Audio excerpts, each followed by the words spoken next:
और आगे बढ़ लेते हैं, अगली खबर का रुख करेंगे। दिल्ली एनसीआर में पटाखे फोड़ने पर सुप्रीम कोर्ट के आदेश के बावजूद लोगों ने प्रतिबंध का जमकर उल्लंघन किया। कई इलाकों में जमकर पटाखे फोड़े गए, जिसके बाद से हवा की गुणवत्ता और खराब हो चुकी है। गुरुग्राम से भी लोगों की पटाखे फोड़ने की तस्वीरें और विजुअल सामने आए हैं। कुछ लोगों का चलती कार के ऊपर पटाखे जलाना और स्टंट करने का वीडियो वायरल हो रहा है। गुरुग्राम के सेक्टर 70 में एक मॉल के सामने चलती कार पर पटाखे जलाने का वीडियो वायरल हुआ।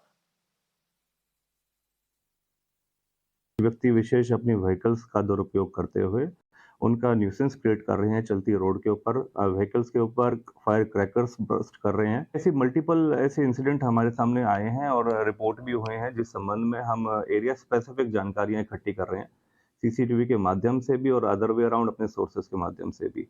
सख्त से सख्त उनके खिलाफ कार्रवाई करी जाएगी। जहां पर कोई केस रजिस्ट्रेशन की बात आती है तो उनके खिलाफ केस रजिस्टर्ड भी करे जाएंगे, सुओ मोटो गुड़गांव पुलिस की तरफ से लिया जाएगा और एमवी एक्ट के तहत जो चालान काटे जाते हैं, हम ट्रैफिक संबंधित जानकारियां इकट्ठी करके उनके खिलाफ सख्त से सख्त ट्रैफिक के माध्यम से भी अपने जो रूल उन्हें वायोलेशन कर रहे हैं उनके माध्यम से उनके खिलाफ कार्रवाई करी जाएगी। आगे बढ़ लेते हैं। तमिलनाडु के त्रिची में एक युवक का बाइक पर पटाखा जलाने और खतरनाक स्टंट करने का वीडियो सोशल मीडिया पर वायरल हुआ। मामले में पुलिस ने सख्त कार्रवाई करते हुए युवक को पहले गिरफ्तार किया।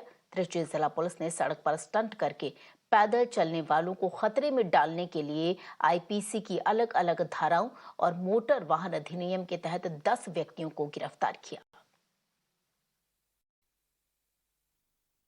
As exciting as Diwali is, there is again a section of cons associated with this festival. Youth, they tend to perform dangerous stunts in roads with bikes and crackers, and this time also in Tamil Nadu, tens of youth, especially guys, they've been arrested and detained by the police for performing dangerous stunts with crackers and bikes both at the same time. As far as the Tiruchi district is concerned, Tiruchi's SP Varun Kumar has told that they have arrested 10 people under various sections of the IPC and Motor Vehicles Act for performing dangerous stunts in roads. And while performing these stunts, the youth, they're not only putting their lives at stake, but they're also putting the lives of other commuters who are following all the rules and regulations. Their lives are also being put at stake.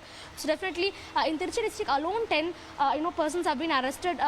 This is the information that we're getting from the district's SP Varun Kumar. So just like Tiruchi district across Tamil Nadu, tens of youth, especially guys, they've been arrested and detained by police during the festival of Diwali for violating several norms, especially in terms of bike stunts and motor vehicle acts.